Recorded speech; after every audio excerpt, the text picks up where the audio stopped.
Hey guys, Rollout here, and welcome back to Builder's Block. This almost feels like a sequel to last week in some ways. I follow up on a few ideas I mentioned in episode 5, and that's what you should expect from this series as it continues, kind of an organic evolution where each week is part of one ongoing project. This whole thing is basically a video journal. In the very first episode, I talk about how it's based on an artistic method I know as don't break the chain, where if you stay in constant practice and keep at it for just a little bit every single day, you start seeing results. If you're a traditional artist, you draw something. If you're a writer, you write something. And over time, if you keep going without breaking that chain, you'll get better. Or at the very least, you'll keep expressing bottled up creative energy in a healthy and productive way. Some days you're going to make good creations, other days you're going to make bad ones, but I think it's equally as important to expel that negative creative energy. Occasionally, you just need to build something mediocre and get that out of your system. If you're a fan of the show and want to directly support all of these creative ups and downs, you can check out the Patreon page where I post all of my creations on a daily basis. Absolute transparency, that support almost exclusively goes towards Bricklink orders right now because, good lord, I make a lot of those when I keep this up every single day. If you can't pledge, no worries. You can show your support by liking the video and sharing it around. I also appreciate your comments and emails. I genuinely consider your input as I make this show happen every week. But with all of that out of the way, let's get going and start the episode already.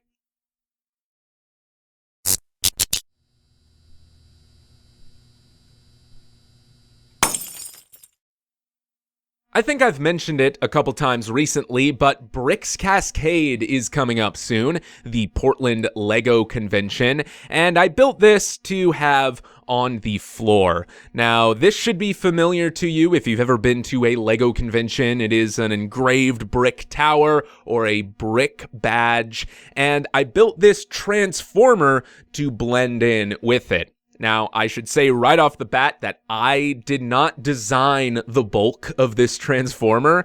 This was engineered by my buddy BX Bricks. I will put a link to his channel in the description.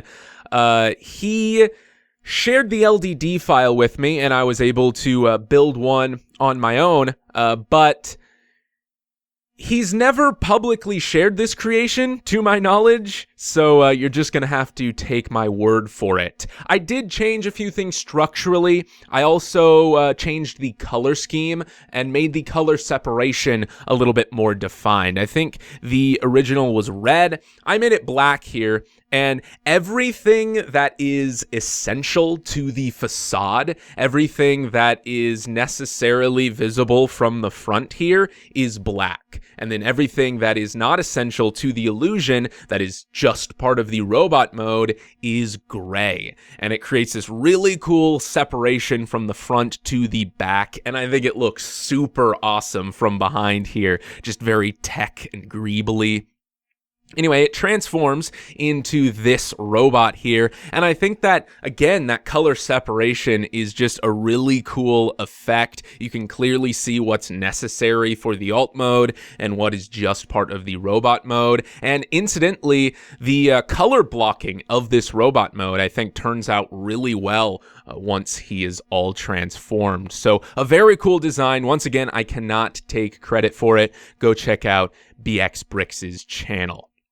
On the next day, I built a simple little battery, some kind of power cell here. I wanted to use this Technic piece in the middle. I think it originated from the Exoforce sets back in the day. It's kind of like a Gatling gun connector piece. I'm not really sure how to describe it. I've never really used it for much until now. I also wanted to make use of flick fire missiles. Another piece that, like, on paper seems very useful, but I just haven't found a whole lot of exciting uses for it. But again, you can see here this battery. It has a positive and a negative side, a stud on one end and a hole on the other.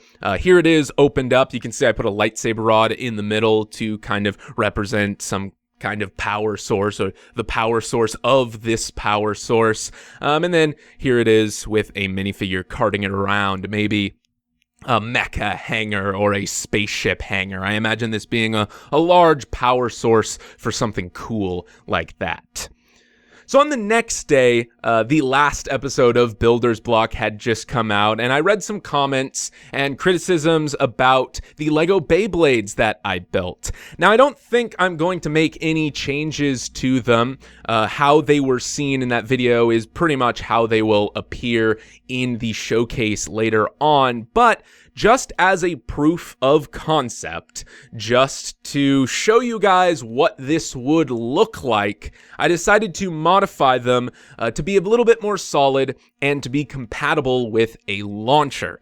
Now, in this case, it is a wind-up launcher just because that's what I had readily available. These old Lego Racers wind-up motors here work really well for this.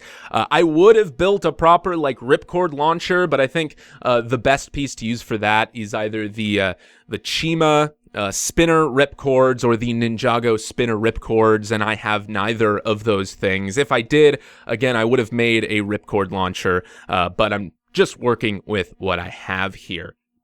So, as you can see here, I've changed the attack rings so that they can be built a little bit more solidly. And I think that most people are going to probably think these look okay.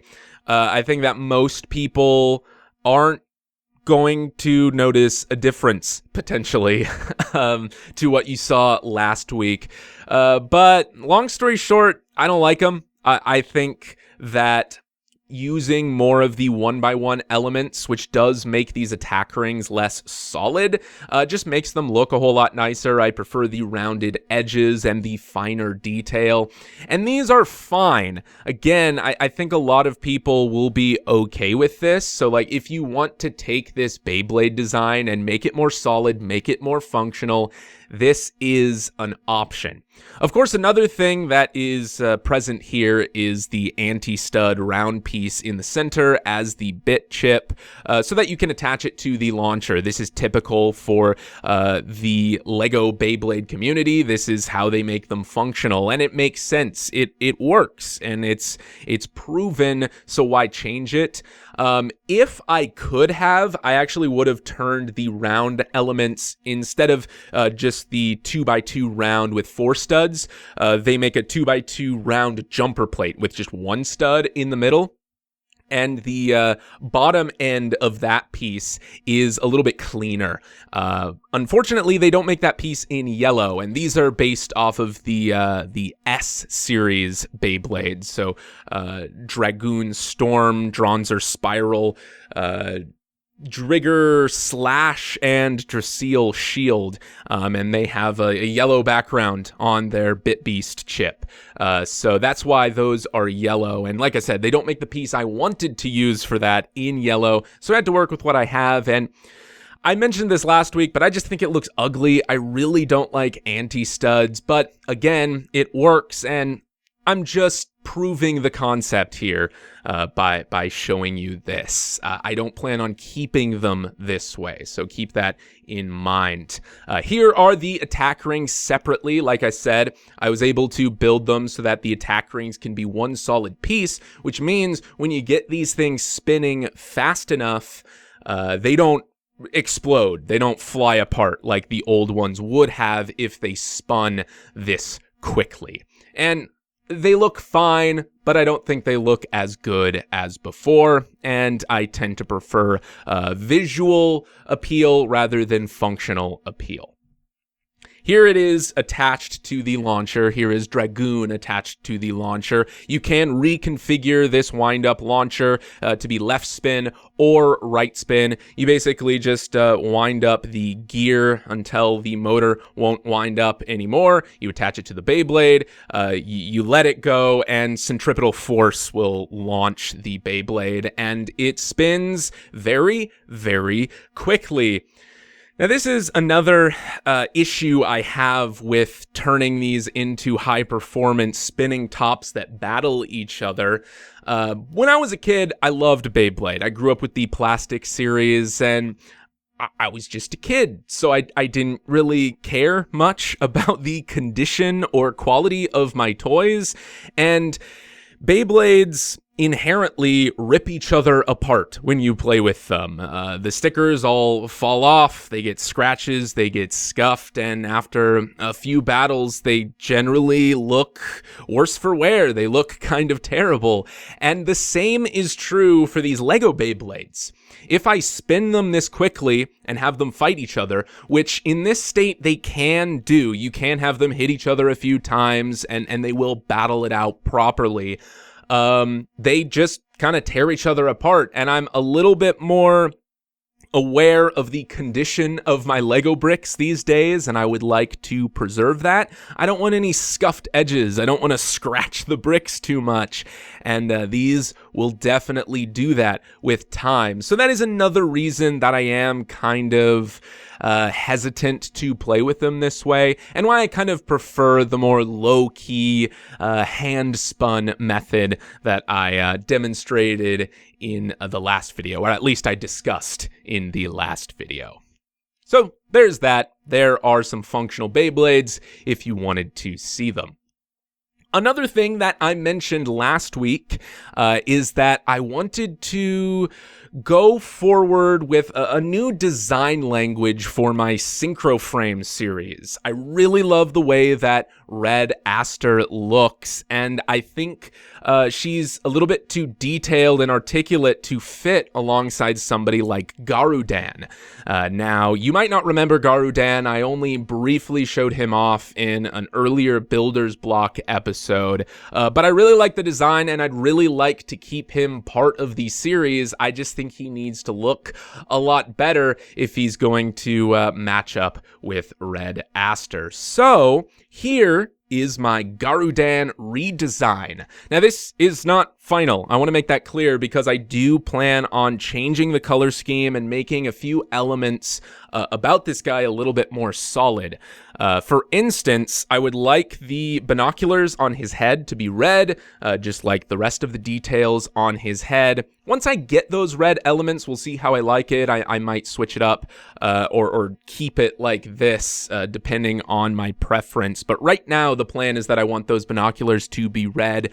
And more importantly, I'd like the feathers on his coat, on his shoulders, to be orange. Those wing pieces do come in orange, and that is the plan, because this is a fire bird guy who kicks, kind of like Blaziken, but he's got a coat. He's savvy. He's pretty cool. I really like the design, like I said, but I've just made him a bit more complex looking.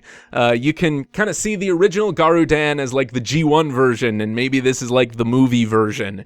But I think he looks a lot nicer alongside Red Aster, and you'll see that here in a minute. Here he is in less of an action pose. Here he is not kicking. Again, I'd like to clean some things up, change a couple of the shapes, but this is just a proof of concept for the time being until I have the parts to make this guy exactly how I want him. Here he is from the back, and I'm really unhappy with the way this looks. I plan on making his coattails a little less tattered, more solidly shaped. I plan on changing the colors on the back so it looks less choppy. Right now, I think it looks kind of unfinished, and I would like to rectify that. Here he is alongside Red Aster and the original Garudan for reference. This might be a divisive change to some people. I don't know how many of you had time to become endeared with the original design of Garudan, but I think that there is going to be a handful of people who like the original better. I get that. I just feel he needed to look a little bit more complex, and I think this new version, once again, looks better alongside Red Aster. So yeah, I do plan on changing those shoulders to orange, putting a little bit more red into the color scheme, making a few things more solid, but this is the bare bones concept for the redesign of Garudan. On the next day, I wanted to play with a color that I don't use often, and that was kind of my plan over the next few days, actually.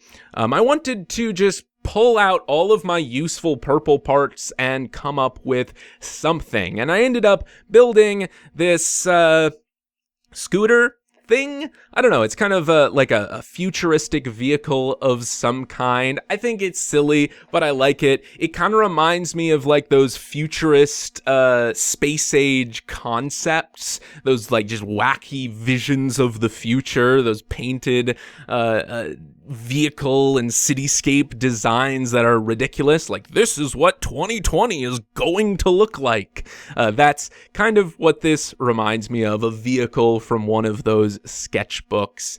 I think it looks pretty cool, if not, super impractical. It's almost like a tractor, actually, with the tracks on the back, and just kind of the general shape of the front. I couldn't really fit a headlight on it, but it does have tail lights, so it's at least half road safe, maybe.